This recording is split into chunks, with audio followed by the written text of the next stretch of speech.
Deer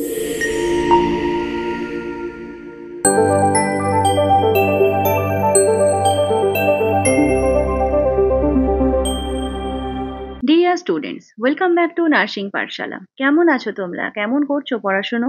এই model test paper সিরিজটা তোমাদের কেমন লাগছে? কোশ্চেন গুলো কি তোমাদের ভালো লাগছে? তোমরা কি কনসেপ্ট গুলো বুঝতে পারছো? তোমাদের রেসপন্স আমি জানতে চাইবো কমেন্ট বক্সে।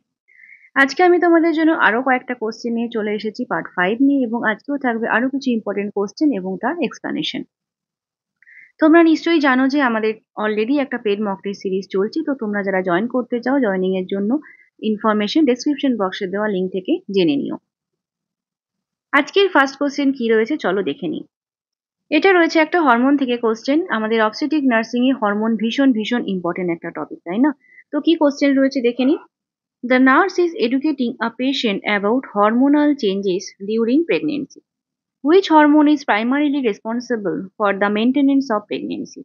তাহলে প্রেগনেন্সির সময় বিভিন্ন রকম হরমোনাল চেঞ্জেস হয়, এটা আমরা জানি। তাহলে প্রেগনেন্সি মেনটেন করার জন্য কোন হরমোনটা প্রাইমারিলি রেসপন্সিবল থাকে? অপশনে রয়েছে ইস্ট্রোজেন, প্রোজেস্টেরন, এইচসিজি এবং হিউম্যান প্লাসেন্টাল ল্যাক্টোজেন অর্থাৎ এইচপিএল নামক হরমোন। ইস্ট্রোজেনের কাজ কি? ইস্ট্রোজেন একটা গুরুত্বপূর্ণ হরমোন, কিন্তু এই ইস্ট্রোজেনের কাজ যদি মেনলি ধরা হয় তাহলে আমাদের যে secondary sexual characteristics, secondary sexual characteristics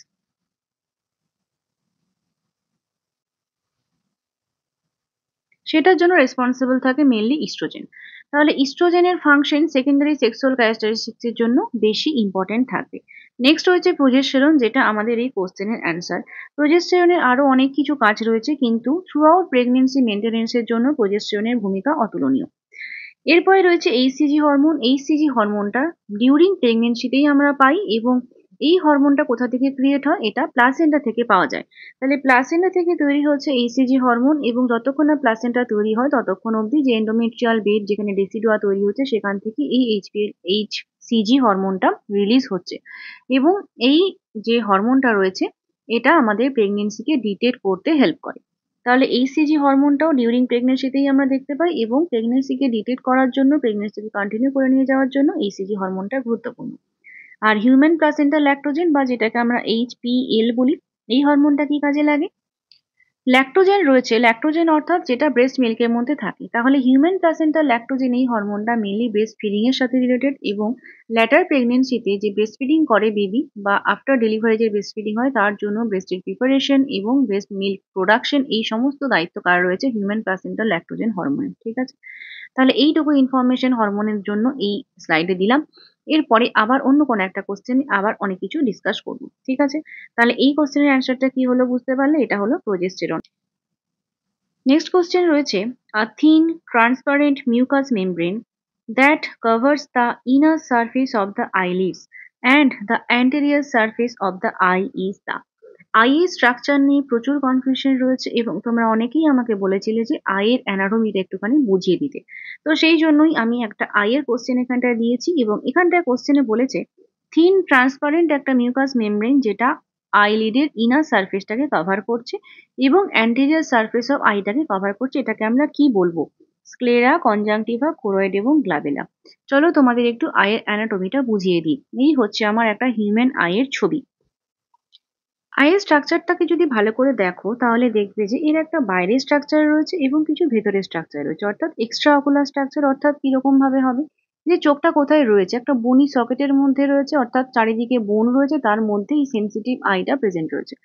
এবং আইয়ের ওপরে কি রয়েছে? এই যে এটা আমরা দেখতে পাচ্ছি, এটা কি? আইলিড, যার ওপরে কিছু হেয়ার ফলিকলস থাকে, তাহলে আইলিড রয়েছে। এরপরে যদি তুমি ভেতরের দিকে চলে যাও, অর্থাৎ আই, এই যে চোখটা যে তৈরি হয়েছে, এই যে স্ট্রাকচারটা একটা রাউন্ড স্ট্রাকচার, এই স্ট্রাকচারে তিনটে লেয়ার রয়েছে, প্রত্যেকটা অর্গানেরই লেয়ার থাকে। তাহলে আই এরও কিছু লেয়ার রয়েছে।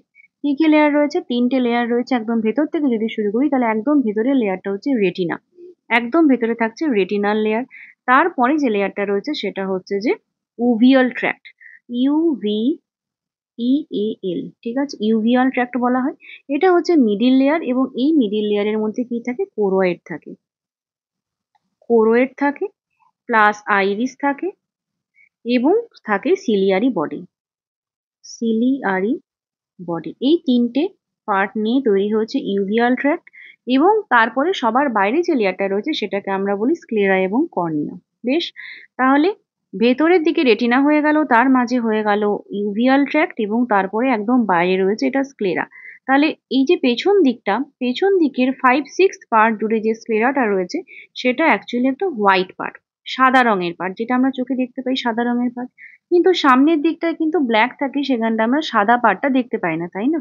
তো সেই সাদা পার্টটা যেখানটা আমরা দেখতে পাচ্ছি না সেই জায়গাতে যে ট্রান্সপারেন্ট জিনিসটা রয়েছে সেটাকে আমরা বলি কর্নিয়া। তাহলে এটা হচ্ছে কর্নিয়া, যেটা ট্রান্সপারেন্ট হয়ে গেছে, পুরোটাই সাদা রয়েছে কিন্তু সামনের দিকে 1/6 পার্ট রয়ে গেছে ট্রান্সপারেন্ট, তাহলে সেটাকে আমরা কি বলছি? কর্নিয়া বলছি। আচ্ছা, এই যে ভাস্কুলার লেয়ার বললাম, কোরয়েড বললাম, এই কোরয়েড হচ্ছে আমাদের ভাস্কুলার লেয়ার, অর্থাৎ আমাদের যে ব্লাড সাপ্লাই, ব্লাড ভেসেলস রয়েছে সেটা কোথায় রয়েছে? কোরয়েড নামক যে লেয়ারটা রয়েছে তার মধ্যে রয়েছে, এবং এর মাধ্যমে আমাদের আইজের যে সামনের স্ট্রাকচারটা রয়েছে অর্থাৎ এই যে স্ক্লেরা এবং কর্নিয়া, এরা কি হচ্ছে? ব্লাড সাপ্লাই পাচ্ছি, ঠিক আছে, বা নিউট্রিশন পাচ্ছি। বোঝা গেল? এরপরে চলে এসো সামনের দিকে। আইতে আমরা বলি যে একটা অ্যান্টেরিয়র সেগমেন্ট, পোস্টেরিয়র সেগমেন্ট এগুলো রয়েছে, তাই না?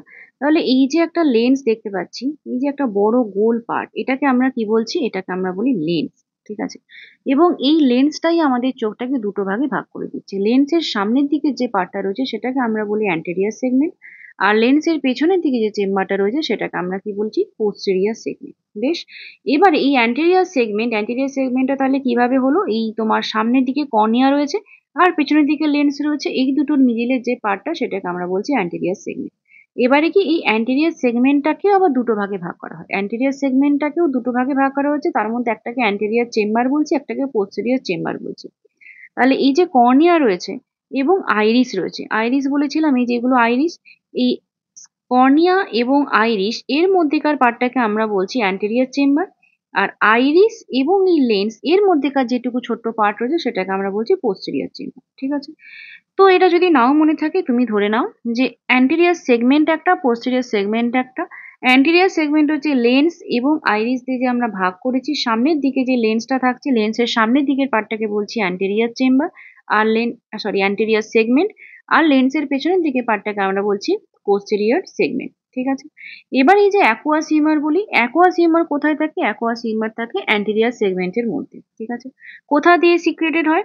সিলিয়ারি বডি রয়েছে, এই যে সিলিয়ারি বডি থেকে অ্যাকুয়াস হিউমার সিক্রেট হয় এবং এটা অ্যান্টেরিয়র চেম্বারের মধ্যে এবং পোস্টেরিয়র চেম্বারের মধ্যে থাকছে, অর্থাৎ টোটাল অ্যান্টেরিয়র সেগমেন্টের মধ্যে এই অ্যাকুয়াস হিউমার প্রেজেন্ট থাকছে। বোঝা গেল? তাহলে পোস্টেরিয়র সেগমেন্ট যেটা রয়েছে অর্থাৎ এই টোটাল পার্টটা, এখানটা কি থাকে? এখানটা থাকে ভিট্রিয়াস হিউমার। ভিট্রিয়াস হিউমার হচ্ছে যে জেলি লাইক মেটেরিয়াল, আর অ্যাকুয়াস হিউমারটা হচ্ছে ওয়াটারি মেটেরিয়াল।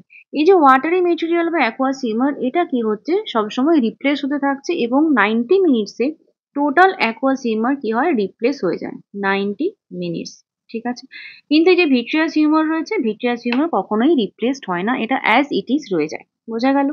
তাহলে আমরা যে আইয়ের প্রেশার মেজারমেন্ট করি, তাই না, যে ইন্ট্রা অকুলার প্রেশার, এই ইন্ট্রা অকুলার প্রেশারটা কিসের জন্য হয়? ইন্ট্রা অকুলার প্রেশারটা মেনলি অ্যাকুয়াস হিউমারের জন্য প্রেজেন্ট থাকে। বোঝা গেল?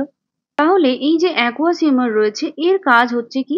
এটা আমাদের চোখকে এই কর্নিয়া, লেন্স এগুলোকে নারিশমেন্ট দিচ্ছে এবং তার সঙ্গে সঙ্গে ইন্ট্রাঅকুলার প্রেশারটাকেও মেনটেন করছে। আর এই যে ভিট্রিয়াস হিউমার রয়েছে এর কাজ কি হবে তাহলে? এটা আমাদের আইয়ের শেপটাকে মেনটেন করতে হেল্প করছে, জেলি লাইক মেটেরিয়াল একটা রাউন্ড শেপও দিতে পারছে ভিট্রিয়াস হিউমারটা। আচ্ছা, এরপরে এই যে লেন্সটা রয়েছে, একটা বড় গোল পার্ট হচ্ছে এই লেন্সটা, এই লেন্সটার কাজ কি? এই লেন্সটার মাধ্যমে আমরা কি করছি? এই যে লাইট বাইরে থেকে আসছে সেটা আমাদের চোখের ভেতর দিকে যাচ্ছে, ঠিক আছে? এটা একটা কালারলেস, ট্রান্সপারেন্ট এবং বাই কনভেক্স স্ট্রাকচার, বেশ। এবং এটার মধ্যে একটা প্রোটিন থাকে যেটাকে ক্রিস্টালিন প্রোটিন বলা হয়। কি বলা হয়? ক্রিস্টালিন প্রোটিন, ক্রিস্টালিন প্রোটিন বলা হয়। এই লেন্সের মধ্যে কোনো রকম ব্লাড সাপ্লাই নেই, সেই জন্য এটা ট্রান্সপারেন্ট হয়, কোনো ব্লাড সাপ্লাই, কোনো নার্ভাস সাপ্লাই কিছুই নেই। তো বাইরে থেকে যখন কোনো বস্তু আমরা দেখছি তখন সেটার প্রতিবিম্ব লেন্সের ওপরে পড়ে এবং লেন্স থেকে সেটা আবার পেছন দিকে রেটিনার মধ্যে গিয়ে সেটা আবার তৈরি হয়, সেটার একটা আলাদা ফিজিওলজি রয়েছে। তাহলে লেন্সের মধ্য দিয়ে আলোটা বা বস্তুটা আমাদের চোখে একটা ছবি তৈরি করছে। এরপরে ধরো আমরা কোনো দূরের জিনিস দেখছি, কোনো কাছের জিনিস দেখছি, তাহলে লেন্সের সাইজ ছোট বড় হয়। এই ছোট বড় হতে কে হেল্প করবে? এই যে লেন্সটা ঝুলে রয়েছে এই সিলিয়ারি বডি এবং এই যে স্ট্রাকচার গুলো দিয়ে, এগুলোর জন্য লেন্সটা ছোট বড় হতে পারে বা স্ট্রাকচারাল চেঞ্জটা লেন্স করতে পারে। মোটামুটি বোঝা গেল। তাহলে বাইরে থেকে যখন আলো আসছে বা কোনো বস্তু আমরা দেখছি, সেটা এই যে কর্নিয়া রয়েছে, কর্নিয়া দিয়ে সোজা লেন্সের উপরে পড়লো, লেন্স থেকে রিফ্র্যাক্ট হয়ে চলে যায় পুরোপুরি রেটিনাতে। রেটিনাতে আমাদের অ্যাকচুয়ালি অপোজিট ছবি তৈরি হয়। অর্থাৎ আমরা যদি এরকম ভাবে একটা ট্রায়াঙ্গেল দেখি, যেটা এই লেন্স দিয়ে রিফ্লেক্ট হবে এবং লেন্স দিয়ে রিফ্লেক্ট হয়ে এটা এরকম ভাবে পড়ে, এবং আমরা যে ট্রায়াঙ্গেলটা যে আমাদের রেটিনার মধ্যে তৈরি হয় সেটা এরকম অপোজিট ভাবে তৈরি হয়। ঠিক আছে, এটা হলো আমাদের মোটামুটি বাইরের স্ট্রাকচার গুলো। এবারে এই যে রেটিনা রয়েছে, রেটিনা সব থেকে ইনার মোস্ট লেয়ার, এবং এটার মধ্যে দু রকমের সেল থাকে। কি কি সেল থাকে? একটা থাকে রড সেল এবং একটা থাকে কোন সেল। নিশ্চয়ই তোমরা নাম শুনেছো। তাহলে রড সেল যেগুলো রয়েছে সেগুলো হচ্ছে যে ডিম ডিম লাইটে দেখতে সাহায্য করে। ডিম লাইট অর্থাৎ কম আলোতে দেখতে হেল্প করছে। আর কোন সেলটা কি করছে? কোন সেলটা হচ্ছে আমাদের কালার বা কালার ভিশন, ব্রাইট লাইট সেটাতে হেল্প করছে। তাহলে সি ফর কোন আর সি ফর কালার মনে থাকবে। তাহলে কালার ভিশনের জন্য, কালার আইডেন্টিফিকেশনের জন্য আমাদের কোন সেল হেল্প করছে, আর রড সেল গুলো হেল্প করছে অন্ধকারে দেখার জন্য, পেরিফেরাল ভিশনের জন্য, প্লাস ডিম লাইট। অর্থাৎ যেগুলো নিশাচর প্রাণী রয়েছে বা কুকুর বিড়াল, এরা অন্ধকারে দেখতে পায়, অর্থাৎ এদের চোখের মধ্যে রড সেল বেশি। আমাদের ক্ষেত্রে একটু কম, কারণ আমরা খুব ভালো করে অন্ধকারে দেখতে পাই না, তাই না? আচ্ছা, তাহলে এই হলো মোটামুটি আইজের স্ট্রাকচার, যতটা শর্টে বলা যায় বা যেগুলো ইম্পর্টেন্ট ছিল আমি মোটামুটি বলে দিলাম। তাহলে এখানটায় কোশ্চেন টেবিলে কি ছিল নিশ্চয়ই তোমরা অ্যান্সার দিতে পারবে।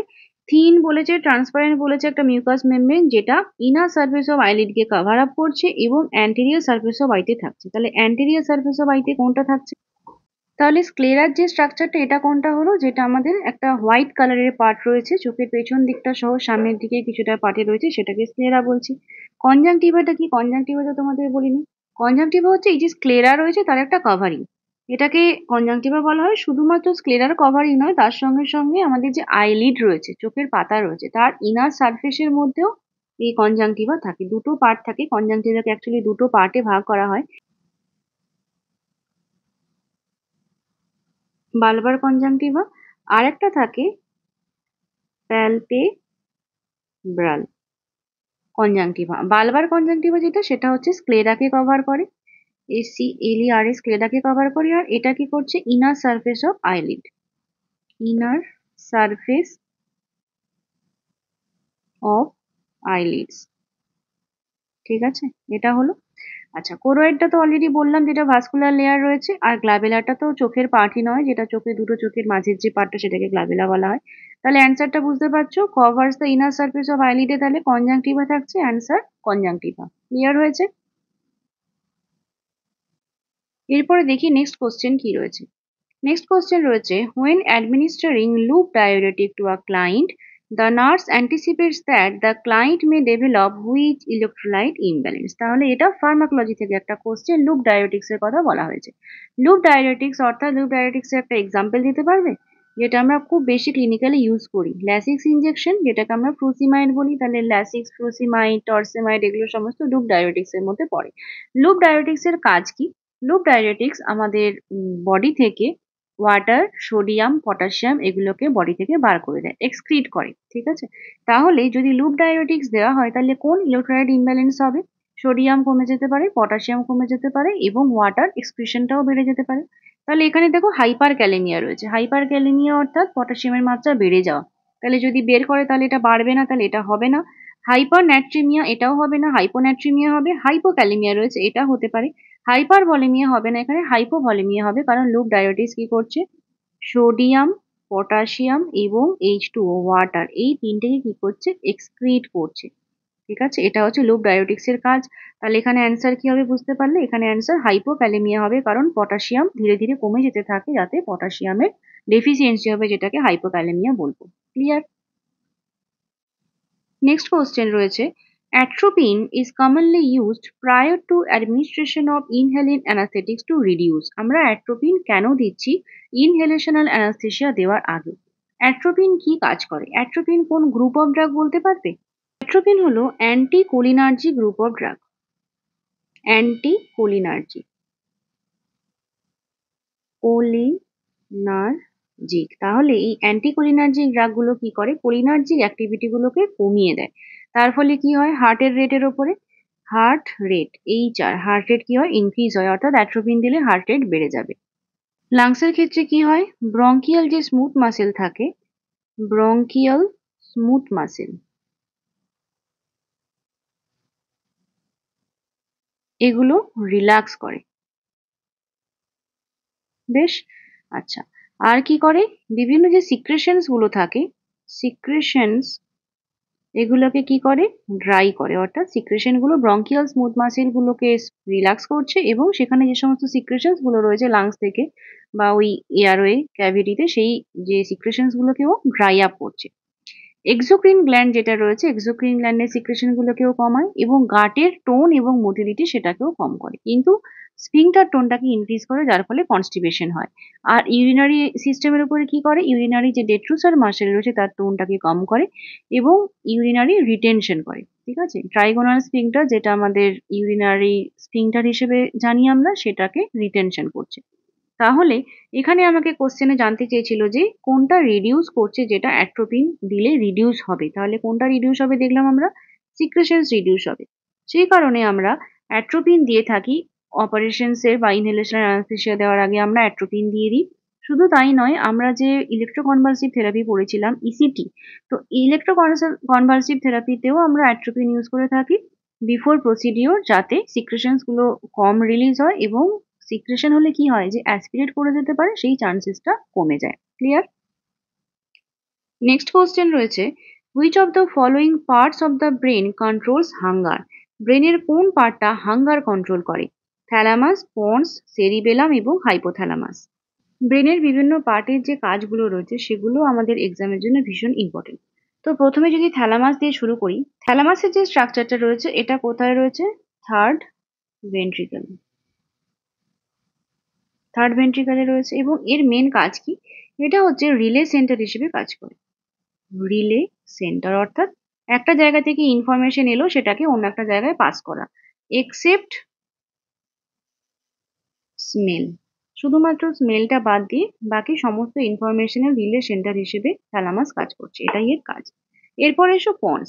পন্স হচ্ছে একটা ইম্পর্টেন্ট স্ট্রাকচার। পন্সের স্ট্রাকচারটা কোথায় প্রেজেন্ট রয়েছে, ব্রেন স্টেমের মধ্যে প্রেজেন্ট রয়েছে। তাহলে এটা একটা ব্রেন স্টেমের স্ট্রাকচার। ঠিক আছে, এবং এই পন্সের কাজ কি, বিভিন্ন ভাইটাল ফাংশনস যেমন breathing, sleep wake cycle, taste, hearing, balance, এগুলো সমস্ত এই ফাংশনগুলোকে কি করছে, কন্ট্রোল করছে এবং শুধু কন্ট্রোল করছে না, এটাও ইনফরমেশনগুলোকে রিলে করছে। অর্থাৎ সেরিবেলাম থেকে রেস্ট অফ দ্য ব্রেন এইটা একটা রিলে সেন্টার হিসেবে কাজ করছে, এই সমস্ত ভাইটাল ভাইটাল যে ফাংশনগুলো আছে সেগুলোকে রিলে করছে।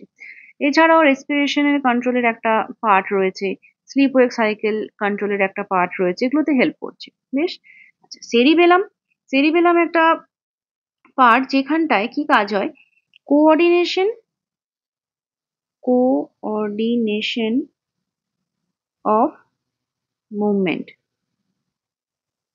মুভমেন্টের কোঅর্ডিনেশন, ব্যালেন্স এবং ইকুইলিব্রিয়াম অর্থাৎ সাম্যতা।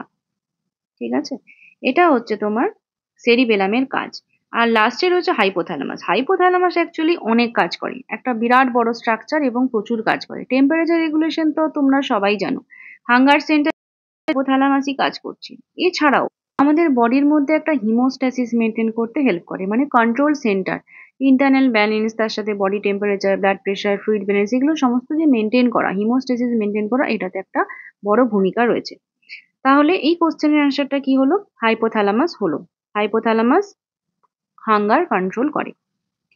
নেক্সট কোশ্চেন কি রয়েছে, which of the following condition is associated with increased intraocular pressure? অর্থাৎ ইন্ট্রাকুলার প্রেশার যদি বেড়ে যায় তাহলে কোন কন্ডিশন হবে? ইন্ট্রাকুলার প্রেশার বেড়ে গেলে ক্যাটারাক্ট রয়েছে, ক্যাটারাক্টে কি হয়, চোখে ছানি পড়া বলি আমরা, অর্থাৎ চোখের সামনে একটা আলাদা লেয়ার তৈরি হয়ে যায়, যার ফলে চোখের যে দৃষ্টি সেটা কমে যায়। কনজাংটিভাইটিস কি, কনজাংটিভা বোঝালাম, তাহলে কনজাংটিভাতে যদি ইনফ্লামেশন হয় সেটাকে কনজাংটিভাইটিস বলবো। রেটিনাইটিস কি, রেটিনাইটিস বলতে রেটিনা, রেটিনার ইনফ্লামেশন হলে সেটাকে রেটিনাইটিস বলবো। আর গ্লকোমা, গ্লকোমা মানে হচ্ছে যে ইনক্রিজ ইন্ট্রাকুলার প্রেশার, অর্থাৎ কোশ্চেনের অ্যান্সার হচ্ছে গ্লকোমা। তো গ্লকোমা কি হয়, গ্লকোমাতে ইন্ট্রাকুলার প্রেশার বেড়ে যাওয়ার জন্য চোখের উপরে প্রেশার ক্রিয়েট হয়, যার ফলে কি হয়, হেডেক হয়, ব্লাড ভিশন হচ্ছে, হ্যালোজ অ্যারাউন্ড লাইট হচ্ছে, তারপরে কখনো অকুলার পেন হয়, নজিয়া, ভমিটিং, ব্র্যাডিকার্ডিয়া এগুলো হয়। এবারে কি এই যে ইন্ট্রাঅকুলার প্রেশার বললাম, নর্মাল ইন্ট্রাঅকুলার প্রেশার কত থাকে? 10 থেকে 21 mmHg। এবার এর থেকে যখন বেশি হয়ে যায় তখন তাকে গ্লকোমা বলছি। এবার গ্লকোমাকে দুটো ভাগে ভাগ করা হয়, একটা হচ্ছে ওপেন অ্যাঙ্গেল গ্লকোমা একটা, আর একটা হচ্ছে অ্যাঙ্গেল ক্লোজার বা ক্লোজড অ্যাঙ্গেল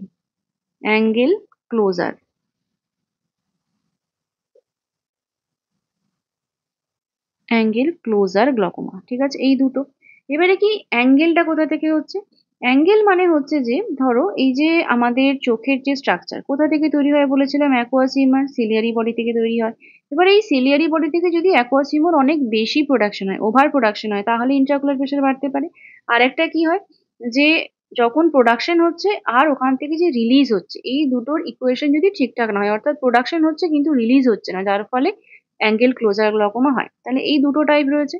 তো ওপেন অ্যাঙ্গেল গ্লকোমার ক্ষেত্রে অক্লুশন হয়ে যাচ্ছে অ্যাকুয়াস হিউমারটা, অর্থাৎ ক্লগিং হয়ে যায়। ট্রাবিকিউলার মেশওয়ার্ক রয়েছে, সেই ট্রাবিকিউলার মেশওয়ার্কে গিয়ে অক্লুশন হয়ে যাচ্ছে বা ক্লগিং হয়ে যাচ্ছে, যার ফলে ওপেন অ্যাঙ্গেল গ্লকোমা হয়। এবং এটা সব থেকে বেশি কমন টাইপ। এখানে খুব একটা বেশি পেন হয় না, কিন্তু টানেল ভিশন দেখা যায়, অর্থাৎ টানেলের মতো ভিশনটা হয়। আর ক্লোজ অ্যাঙ্গেল গ্লকোমার ক্ষেত্রে কি হচ্ছে? এখানটায় কিন্তু ভীষণ পেইনফুল হয় এবং পিউপিলের ডাইলেটেশন হতে পারে। আর কি হচ্ছে? সোয়েটিং, তারপর পিউপিল ফিক্স হয়ে যায়, সেমি ডাইলেটেড হয়ে যাচ্ছে, পেরিঅকুলার পেইন হচ্ছে। এগুলো সমস্ত ক্লোজ অ্যাঙ্গেল গ্লকোমা বা অ্যাঙ্গেল ক্লোজার গ্লকোমার ক্ষেত্রে দেখা যায়। বেশ, একটা এক্সট্রা ইনফরমেশন দিই তোমাদের। এই যে ইন্ট্রাঅকুলার প্রেশার মেজারমেন্ট করব, কি দিয়ে মেজারমেন্ট করব বলো তো? এটার জন্য যে টেস্ট হয় সেটাকে টোনোমেট্রি বলা হয়। বেশ, চলো নেক্সট কোশ্চেন কি আছে দেখি। নেক্সট কোশ্চেন রয়েছে, which of the following vaccines is contraindicated in symptomatic HIV infection whose CD4 count is less than 400? তাহলে আমরা CD4 কাউন্ট লেস দ্যান 400 থাকলে কোন ভ্যাকসিন দিতে পারবো না? পেশেন্ট সিমটোম্যাটিক এইচআইভি ইনফেকশন রয়েছে। তাহলে এইচআইভি ইনফেকশন মানে আমরা ধরে নিতে পারি যে ইমিউনো কম্প্রোমাইজ রয়েছে। তো ইমিউনো কম্প্রোমাইজদেরকে আমরা লাইভ ভ্যাকসিন দিই না। এবার এখানে কি কি ভ্যাকসিন রয়েছে দেখো, বিসিজি রয়েছে। বিসিজি কি লাইভ ভ্যাকসিন? বিসিজিটা হচ্ছে লাইভ ভ্যাকসিন। কেন দিই আমরা? টিউবারকিউলোসিসের জন্য দিই। আচ্ছা, tetanus toxoid live vaccine? Tetanus toxoid live vaccine নয়। ডিপিটি, ডিপথেরিয়া, পার্টুসিস টিটেনাস এটাও লাইভ ভ্যাকসিন নয়। ইয়েলো ফিভার এটাও লাইভ ভ্যাকসিন নয়। তাহলে আমরা কোনটা দেবো না? আমরা বিসিজি ভ্যাকসিন দিতে পারবো না, কারণ এটা লাইভ ভ্যাকসিন। Next question.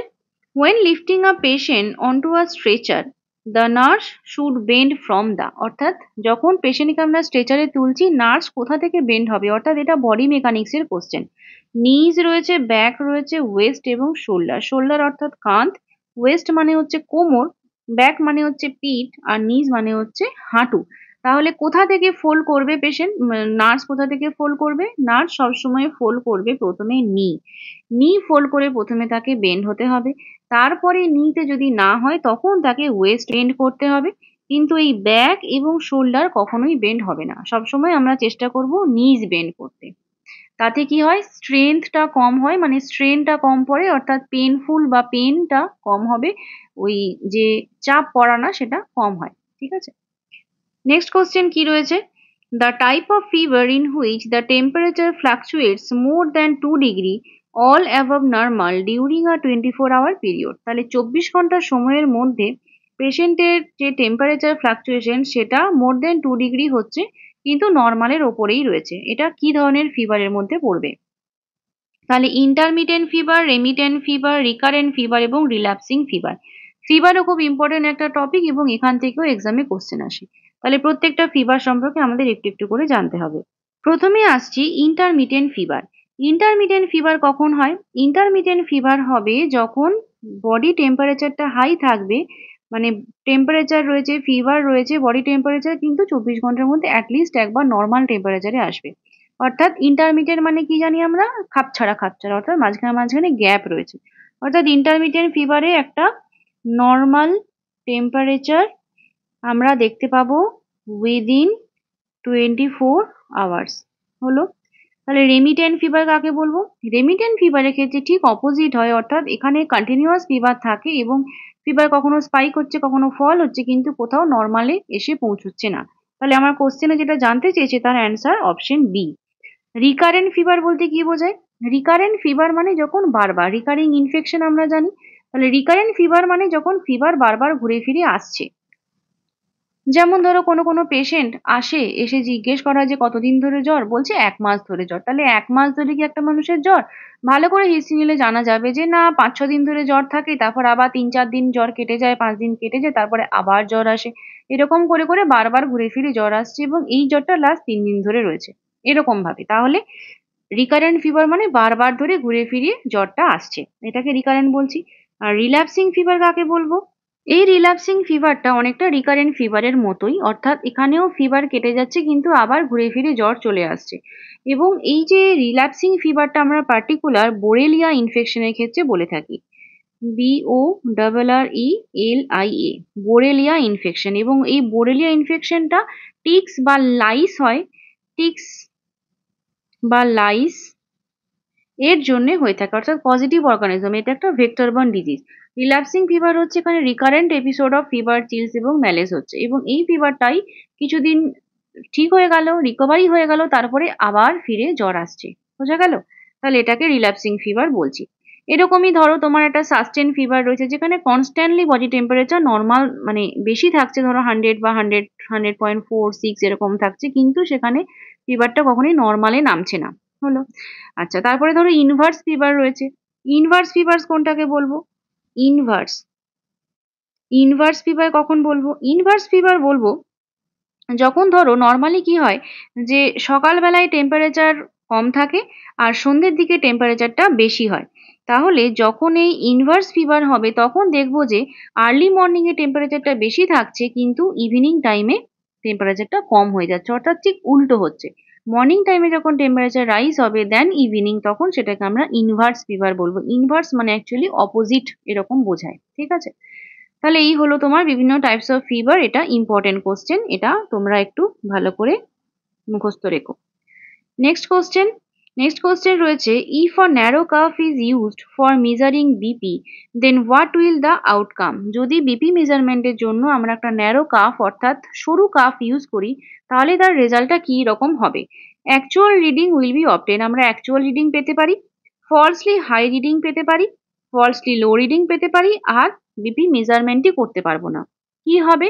যদি আমরা ন্যারো কাপ ইউজ করি তাহলে সবসময় একটা ফলসলি হাই রিডিং পাবো, অর্থাৎ সরু কাপ ইউজ করা মানেই বিপি বেশি হবে, তাহলে বিপি মেজারমেন্টের জন্য অ্যাকচুয়াল কাপ আমাদেরকে ইউজ করতে হবে। তাহলে এই ফলসলি লো রিডিংটা আমরা কখন পাবো এটা বলতে পারবে? এটা ঠিক অপোজিট, অর্থাৎ ন্যারোর জায়গায় যদি আমরা ওয়াইড কাপ নিয়ে ফেলি, ওয়াইড কাপ অর্থাৎ বাচ্চাদের জন্য আমি একটা বড় কাপ ইউজ করলাম, তখন আমরা আবার ফলসলি লো রিডিং পাবো। ঠিক আছে? মনে রাখবে, এখান থেকেও এক্সামে কোশ্চেন আসে। নেক্সট কোশ্চেন বলতে এটা ছিল তোমাদের জন্য কোশ্চেন লাস্ট ভিডিওতে। এখানে ছিল artificial active immunity is produced by. Artificial immunity কিন্তু সেটা অ্যাক্টিভ হবে। কি কি অপশন ছিল? ভ্যাকসিনেশন ছিল। ভ্যাকসিনেশনে কি হয়? ভ্যাকসিনেশনে আমার বডি ইমিউনিটি তৈরি করে, অর্থাৎ সেটা অ্যাক্টিভ ইমিউনিটি, কিন্তু ভ্যাকসিনটা আমরা বাইরে থেকে দিচ্ছি, অর্থাৎ পজিটিভ অর্গানিজম বাইরে থেকে আসে, তাহলে এটা আর্টিফিশিয়াল। তাহলে অ্যান্সার অপশন এ ভ্যাকসিনেশন। তোমরা অনেকেই সঠিক উত্তর দিয়েছো, ভেরি গুড। ইমিউনোগ্লোবিউলিনস যে ইনজেকশন আমরা দিই, এটা কি টাইপের ইমিউনিটি? এটা হবে প্যাসিভ ইমিউনিটি, এবং এখানটায় আমার বডি কিন্তু কোনো কাজ করছে না, অর্থাৎ এটা অ্যাক্টিভ না হয়ে প্যাসিভ হলো, এবং এটা একটা আর্টিফিশিয়াল ইমিউনিটি। আর্টিফিশিয়াল। বেশ। হিউম্যান অ্যান্ড অ্যানিমেল সেরা। হিউম্যান অ্যান্ড অ্যানিমেল সেরা এটাও আমাদের বাইরে থেকে যখন দেওয়া হচ্ছে সেটাও এই ইমিউনোগ্লোবিউলিনস এর মতোই কাজ করে, তাহলে এটাও সেম হবে প্যাসিভ এবং আর্টিফিশিয়াল। নান অফ দিস তো কিছুই না। ঠিক আছে? তাহলে এটা হয়ে গেল। আচ্ছা, আজকের জন্য তোমাদের একটা কোশ্চেন রয়েছে। আচ্ছা, আমি আগের দিন তোমাদের আগের ভিডিওতে তোমাদেরকে এবিজি অ্যানালাইসিস শিখিয়েছিলাম, তো সেখান থেকে একটা কোশ্চেন রয়েছে। ব্লাড পিএইচ বলা হচ্ছে 7.3, PCO2 বলা হচ্ছে 50 মিলিমিটার অফ এইচজি, আর HCOC বলা হচ্ছে 24 মিলি ইকুইভ্যালেন্ট পার লিটার। তাহলে এটা রেসপিরেটরি অ্যাসিডোসিস অ্যালকালোসিস হবে নাকি মেটাবলিক অ্যাসিডোসিস অ্যালকালোসিস হবে? এই কোশ্চেনের অ্যান্সারটা তোমরা ঝটপট লিখে ফেলো কমেন্ট বক্সে। এটার অ্যান্সার আমি আবার নেক্সট ভিডিওতে দেবো। এরপর দেখে নিই নেক্সট কোশ্চেন কি রয়েছে। Which drug is responsible for red man syndrome? Red man সিনড্রোমের জন্য কোন ড্রাগ রেসপন্সিবল? এটা একটা ওয়ান লাইনার কোশ্চেন। তাহলে এই কোশ্চেনের অ্যান্সারটা কি হবে? এই কোশ্চেনের অ্যান্সার হবে অপশন ডি, ভ্যানকোমাইসিন ড্রাগের জন্য রেড ম্যান সিনড্রোম দেখা যায়। এরকম কিছু কিছু grey baby syndrome, red man syndrome, এরকম কিছু কিছু কোশ্চেন ফার্মাকোলজিতে রয়েছে, এগুলো কিন্তু একদম মুখস্থ করে রাখবে, এগুলো ওয়ান লাইনার কোশ্চেন। নেক্সট কি কোশ্চেন রয়েছে, what does the colour red indicates in a triage system. Triage আমরা জানি যে কালার কোডিং করে করে আমরা পেশেন্টদেরকে ভাগ করি। কখন ইউজ করা হয়, যখন কোনো ডিজাস্টার হয়ে গেল, কোনো একসাথে অনেক পেশেন্ট তোমার কাছে চলে এসেছে, তো সেই জায়গাতে তুমি কিভাবে পেশেন্টদেরকে সেগ্রিগেট করবে, অর্থাৎ সেপারেট করবে, এবং কাকে তুমি আগে কেয়ার দেবে, সেটার জন্য রয়েছে আমাদের ট্রায়াজ সিস্টেম। তো এখানে একটা ছবি রয়েছে দেখো, চারটে কালারে আমরা ট্রায়াজ করে থাকি। প্রথমে থাকে রেড কালার। রেড কালার অর্থাৎ যেটা ইমিডিয়েট কেয়ার প্রয়োজন, অর্থাৎ যাকে আমি ইমিডিয়েট কেয়ার দিলে তার লাইফটাকে আমি বাঁচিয়ে নিতে পারবো। যেমন শকের পেশেন্ট রয়েছে, নিউমোথোরাক্সের পেশেন্ট রয়েছে, কোনো পেশেন্টের রেসপিরেটরি ডিস্ট্রেস হচ্ছে সেই পেশেন্ট রয়েছে, এগুলো সমস্ত ইমিডিয়েট।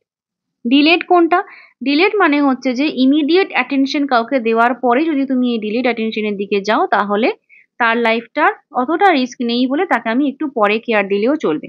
তাহলে ইয়েলোর মধ্যে কারা পড়বে, যেমন ওপেন ফ্র্যাকচার। ফ্র্যাকচার থাকলে সেটা পেনফুল হবে, সেখানে কিছুটা ব্লিডিং থাকবে, খুব বেশি ব্লিডিং থাকবে না, কিন্তু পেশেন্টের লাইফ রিস্ক এই জায়গাটায় নেই। আচ্ছা, মাইনর যেটা, সেটাকে আমরা গ্রিন কালার করছি, এদেরকে আমরা একদম লাস্টে কেয়ার দেবো, অর্থাৎ কোথাও কাটা ছেঁড়া হয়েছে, কোথাও কেটে গেছে বড় করে, সেই সমস্ত জায়গাগুলোকে আমরা মাইনরের মধ্যে ফেলছি। আর এক্সপেক্টেন্ট কাকে বলছি, অর্থাৎ ব্ল্যাক কালার। ব্ল্যাক কালারে দিচ্ছি কাদেরকে, যাদের ক্ষেত্রে আমরা লাইফ এতটাই খারাপ অবস্থায় গিয়ে পৌঁছেছে যে তার আমি লাইফ বাঁচাতে পারবো না, অর্থাৎ পেশেন্টটা হয়তো কিছুক্ষণ পরে মারাই যাবে, এরকম টাইপের পেশেন্টদেরকে আমরা এক্সপেক্টেন্টের মধ্যে ফেলবো, ব্ল্যাক কালার কোডিং এ ফেলবো, অর্থাৎ যে অলরেডি ডেড বা যে প্রায় মৃতপ্রায়। যেমন অ্যাগোনাল ব্রিদিং, গ্রে ম্যাটার এক্সপোর্ট, অর্থাৎ স্পাইনাল কর্ড ইনজুরি রয়েছে, হয়তো মেডুলা অবলঙ্গাটা এফেক্টেড হয়ে গেছে, যেখানে রেসপিরেটরি সেন্টার এফেক্টেড, বা এমন কোনো জায়গায় এফেক্ট হয়েছে যাতে কিনা তাকে আমি বাঁচাতে পারবোই না কোনোভাবে, তো সেগুলোকে আমরা ব্ল্যাক কালার কোডিং এর মধ্যে ফেলে দেবো। তাহলে এখানটায় যে অপশনগুলো ছিল, নন আর্জেন্ট ছিল, মোস্ট আর্জেন্ট ছিল, এক্সপেক্টেন্ট ছিল, এবং মাইনর ইনজুরিজ ছিল। তাহলে অ্যান্সার কোনটা হবে বলো? মোস্ট আর্জেন্ট হবে তো, কারণ রেড কালার বলেছে। নন আর্জেন্টটাকে আমরা কি কালার দিই, নন আর্জেন্টটাকে আমরা ইয়েলো কালার দিচ্ছি, আর এক্সপেক্টেন্টটাকে আমরা ব্ল্যাক কালার দিচ্ছি, আর মাইনর ইনজুরিজটাকে আমরা গ্রিন কালার দিচ্ছি, তাই না? তাহলে এই হচ্ছে আমার কালার কোডিং। নেক্সট কি রয়েছে, the refractive error caused by the differences in the curvature of the cornea and lens. Lens এবং কর্নিয়া এই দুটোর মাধ্যমে আমরা কি বললাম, যে চোখের মধ্যে লাইটটা ঢুকছে, রিফ্র্যাকশন হচ্ছে, যার ফলে রেটিনার উপরে আমরা একটা ছবি দেখতে পাচ্ছি। তাহলে একটা রিফ্র্যাক্টিভ এরার হয়ে যাবে যদি এই কার্ভেচার অফ কর্নিয়া এবং লেন্সটা চেঞ্জ হয়। সেটাকে আমরা কি বলবো, এমেট্রোপিয়া, অ্যাস্টিগমাটিজম, মায়োপিয়া আর হাইপারমেট্রোপিয়া। এই কোশ্চেনটার অ্যান্সার আমি তোমাদের আগেও এক্সপ্লেন করেছি। এটার অ্যান্সার কি হবে, অ্যাস্টিগমাটিজম হবে, যেখানটায় রিফ্র্যাক্টিভ এরার হচ্ছে কারণ কার্ভেচারে চেঞ্জ হচ্ছে। এমেট্রোপিয়াটা কি, এমেট্রোপিয়া হচ্ছে নর্মাল ভিশন, যেখানে লাইট প্রপারলি ফোকাস হচ্ছে রেটিনার উপরে, তাহলে এটা কোনো অ্যাবনর্মালিটি নয়। মায়োপিয়া কি, মায়োপিয়া হচ্ছে নিয়ার সাইটেডনেস, নিয়ার সাইটেডনেস, অর্থাৎ এখানটায় কি হবে, যে ছবিটা আমরা দেখতে পাবো সেটা আমরা রেটিনার সামনে পড়বে, অর্থাৎ সামনের জিনিসটাকে আমরা দেখতে পাবো, দূরের জিনিসটাকে আমরা দেখতে পাবো না। আর এই মায়োপিয়ার ক্ষেত্রে কি হয়, লেন্সের যে কনভেক্সিটি সেটা অনেকটা বেড়ে যায়, ঠিক আছে। আর হাইপারমেট্রোপিয়াটা কোনটা, হাইপারমেট্রোপিয়া মানে হচ্ছে ঠিক মায়োপিয়ার অপোজিট, অর্থাৎ এটাকে আমরা বলছি ফার সাইটেডনেস, ফার সাইটেডনেস, অর্থাৎ এখানে আমরা দূরের জিনিস ভালো করে দেখতে পাবো কিন্তু সামনের জিনিসটাকে ভালো করে দেখতে পাবো না, ঠিক আছে। এটা হয়ে গেল।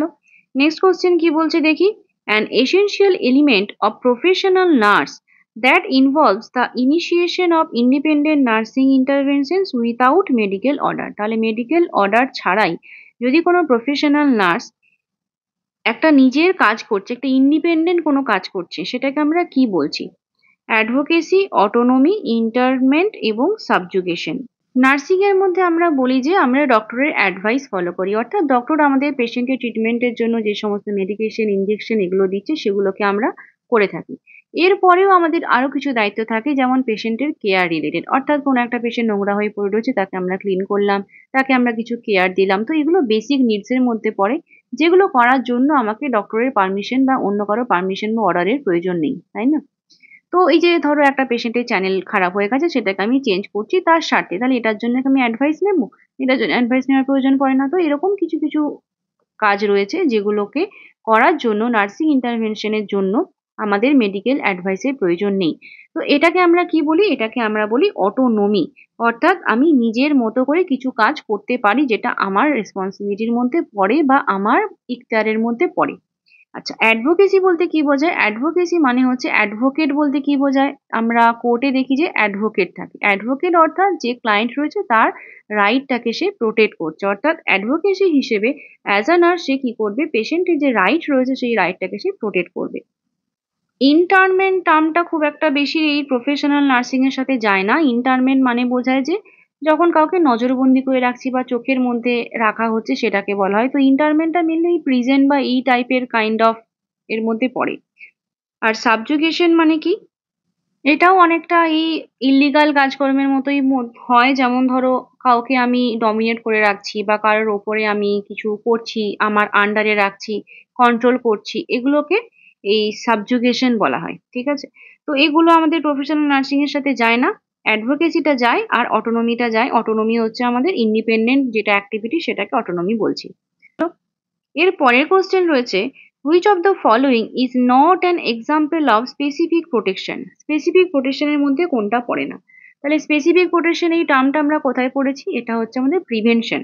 অর্থাৎ লেভেল অফ প্রিভেনশন রয়েছে, যেখানে primordial prevention, primary prevention, secondary prevention এবং টার্সারি প্রিভেনশন, এই 4 টাইপ অফ প্রিভেনশন আমরা করে থাকি।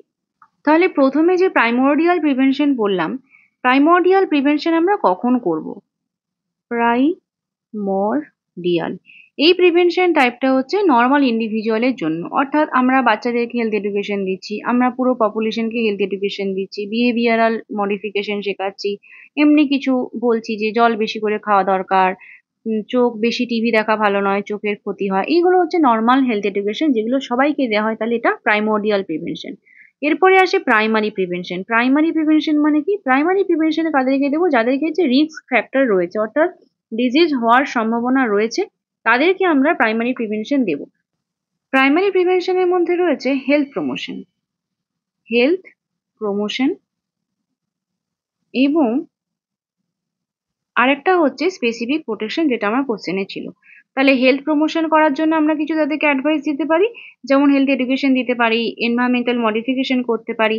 আর স্পেসিফিক প্রোটেকশন হিসেবে যেমন কিছু ইমিউনাইজেশন দিচ্ছি, কিছু কেমোপ্রোফাইল্যাক্সিস দিচ্ছি, কিছু অকুপেশনাল হ্যাজার্ড থেকে প্রিভেন্ট করার জন্য কিছু থেরাপি দিচ্ছি। তাহলে এগুলো সমস্ত স্পেসিফিক প্রোটেকশনের মধ্যে পড়ে। আচ্ছা, এরপরে আসে সেকেন্ডারি প্রিভেনশন। সেকেন্ডারি প্রিভেনশন কোনটা হবে? সেকেন্ডারি প্রিভেনশন মানে হচ্ছে যে সেখানে আমরা ডিজিজটা অলরেডি হয়ে গেছে, তাহলে ডিজিজ হয়ে গেছে বলে তার আর্লি ডিটেকশন অ্যান্ড ট্রিটমেন্ট, এটা পড়ে আমার সেকেন্ডারি প্রিভেনশনের মধ্যে। তাহলে আমরা খুব তাড়াতাড়ি ডিটেক্ট করতে চাইবো, আর্লি ডিটেকশন এবং তার ট্রিটমেন্ট করব, and treatment.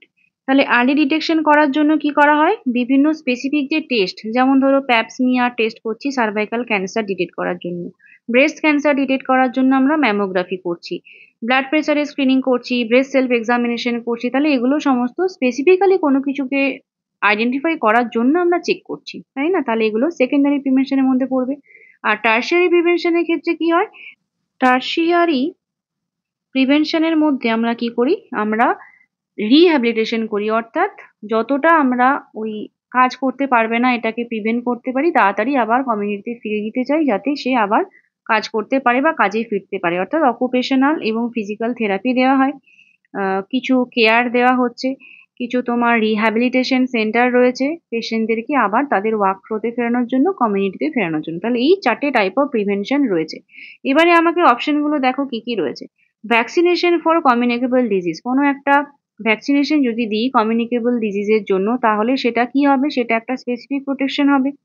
Use of personal protective equipment, personal protective equipment বা পিপিই আমরা কেন ইউজ করি? নিজেকে প্রোটেক্ট করার জন্য। তাহলে এটা একটা specific protection. Quarantine during disease outbreak, disease outbreak যখন হচ্ছে তখন আমি কোয়ারেন্টাইন করছি। কোয়ারেন্টাইন অর্থাৎ সেপারেট করে রাখছি। এটাও এক ধরনের প্রোটেকশন, যাতে আমার ডিজিজটা না হয় তার জন্য। আর রিহ্যাবিলিটেশন আফটার স্ট্রোক, রিহ্যাবিলিটেশন আমরা কখন করি? টার্সারি প্রিভেনশনে করি। তাহলে এখানটায় কোশ্চেনে আমাকে নট বলেছিল, তাহলে অ্যান্সার কি হবে? অপশন ডি হবে, রিহ্যাবিলিটেশন আফটার স্ট্রোক। বোঝা গেল? আচ্ছা, নেক্সট কোশ্চেন রয়েছে, the development starts with the head and gradually proceeds to the tail portion, this principle of development is called. আচ্ছা, বাচ্চাদের যে ডেভেলপমেন্ট চাইল্ড নার্সিং এর কোশ্চেন, হেড থেকে শুরু হয়ে আস্তে আস্তে টেল পোর্শনের দিকে যায়, এটাকে আমরা কি বলবো?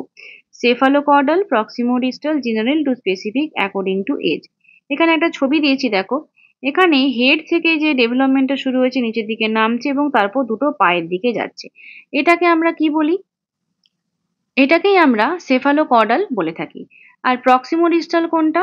প্রক্সিমিটি থেকে ডিস্টালের দিকে যাচ্ছে, অর্থাৎ ভেতর থেকে বাইরের দিকে, অর্থাৎ প্রথমে এই ইনার ডেভেলপমেন্ট হবে, তারপরে আস্তে আস্তে পায়ের বা হাতের লিম্বগুলোর ডেভেলপমেন্ট হবে, এটাকে প্রক্সিমোডিস্টাল বলা হয়।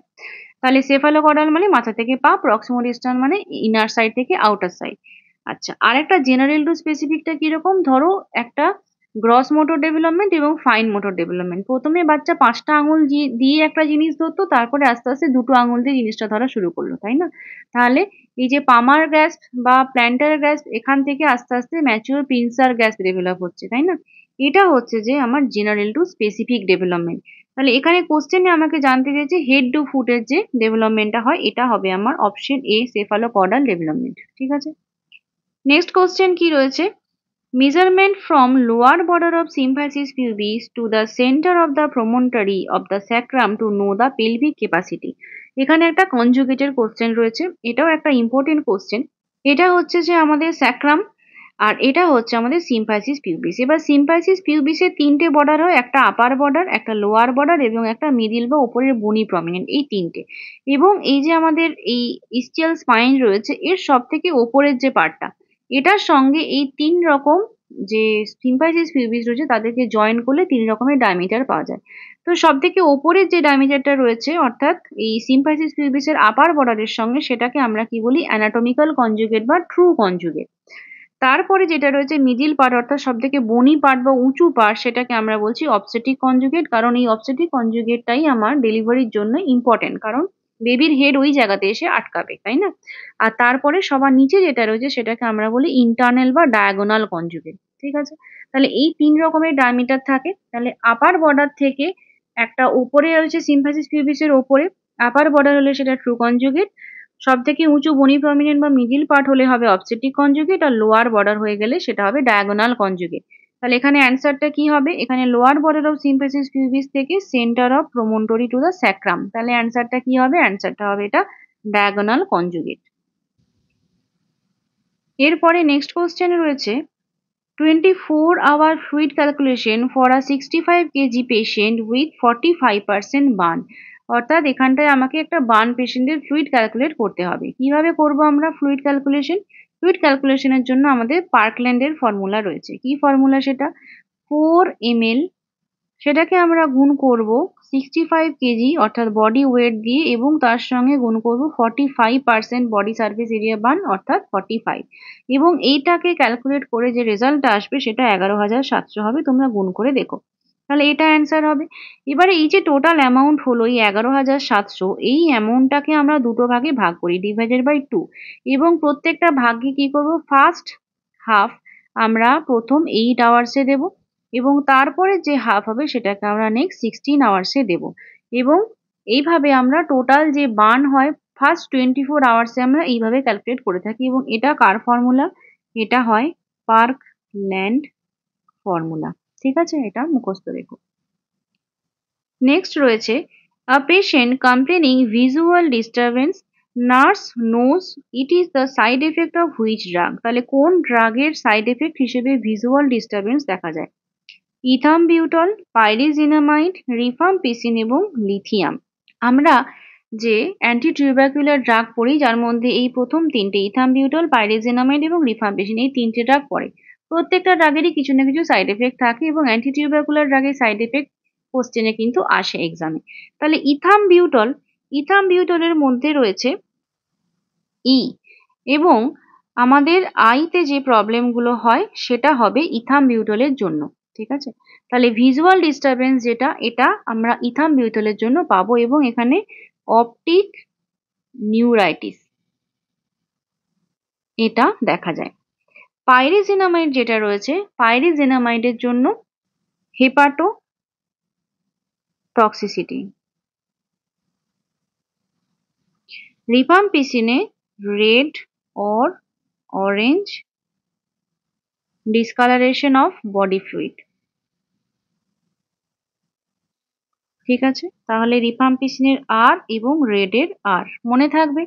আর কি থাকে? আর থাকে স্ট্রেপ্টোমাইসিন, স্ট্রেপ্টোমাইসিন। স্ট্রেপ্টোমাইসিনে কি হয়?